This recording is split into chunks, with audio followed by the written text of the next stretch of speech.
We've seen bearish action in European markets today as investors begin to fret about suspended use of AstraZeneca's COVID-19 vaccine. So it was a bigger sell-off right around the corner. Let's put this question to Abhay Deshpande, founder and chief investment officer of Centerstone Investors.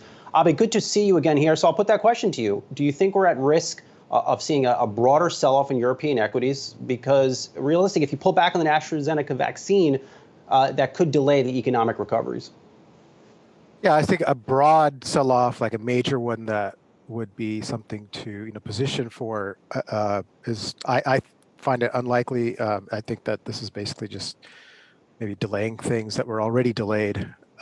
So I don't find that much to worry about yet. But you never know. I mean, this I think the vaccine itself seems to, if you just look at the data, seems to work fine, and what they're worried about seems to be very rare. So. This is probably driven a lot more by politics than anything else with the UK. So, Abhay, the headline for me in your note, potential for non-U.S. markets rarely looks as compelling as it does right now. Break that down for us, though. I think as U.S.-based investors, we kind of view everything else, the rest of the world, as a monolith. It's obviously not that. How are you thinking about geographical opportunities, sector opportunities, and along those lines? Yeah, I think it's been the right thing to do, which is to focus on the United States for the last, almost decade, because most of the value creation has occurred in U.S. large cap tech names, and mostly to the point, these stay-at-home names that you've seen the last year or two.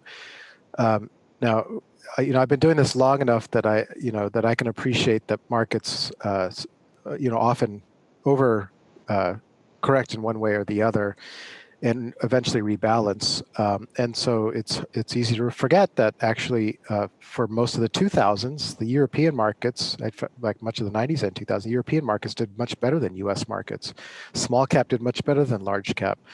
And there are various drivers for all of these things. But for Centerstone, the starting point is, for now anyway, because that's all that matters is what's now, is that the valuations are much more attractive. And the valuations are, because of this unique moment of economic uncertainty and a fiscal policy and monetary policy all working in our favor, there's this unique moment to buy cheaper stocks overseas that have been lagging for 10 years, while at the same time they're starting to face a recovery in the near future. So you have earnings growth potential, you have lower valuations, and so you have, what I would put in the bucket of a cyclical bounce that can lead to very, very substantial returns if you have some patience.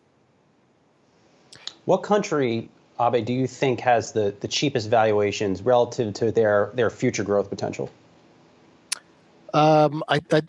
We look at it more by sector than country, because most companies themselves are global in nature. Even as much as there's been a focus on U.S. investing, at Centerstone, we often tell our clients, if you're indexed S&P 500, you're a global investor, and you know these things too. So, and that the same holds true across the world. You have, we have companies all over the world that really are somehow or another linked to global economic prospects and trade. Some examples, we own the Frankfurt, Germany airport operators called Fraport. The stock went from 100 to 30. Just on the basis of its asset value, it's worth well in excess of 50 euros, which is where it's trading now. But it's still trading at half of the value or market value that it was at its peak. However, is that a recovery? Is that a bet on a global recovery? Yeah, that's basically an entire portfolio as a COVID recovery basket at this point. I mean, that's like if you're if you're kind of looking at the market now, I know it's popular to kind of separate it between tech and value and all, but it's stay-at-home versus not stay-at-home stocks. That's the trade, and it seems fairly obvious to me that the better trade seems to be at the trade that's opening up now, which is people getting out of their homes. So clearly, airports, casinos. We own a lot of different. We own a school bus operator in the United States that trades in London.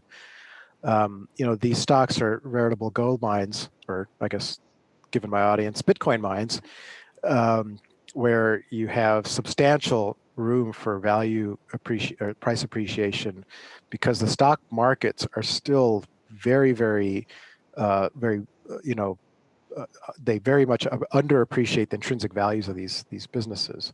So we're finding them all across the board. I wouldn't say it's just one country or one sector, but more or less it's on that theme of stay at home, which has of course had a huge rally in the last few months. But nothing wrong with trying to find some gold mines. We'll leave it there for now. Abhay Deshpande, founder and chief investment officer of Centerstone Investors. Good to see you. Thanks.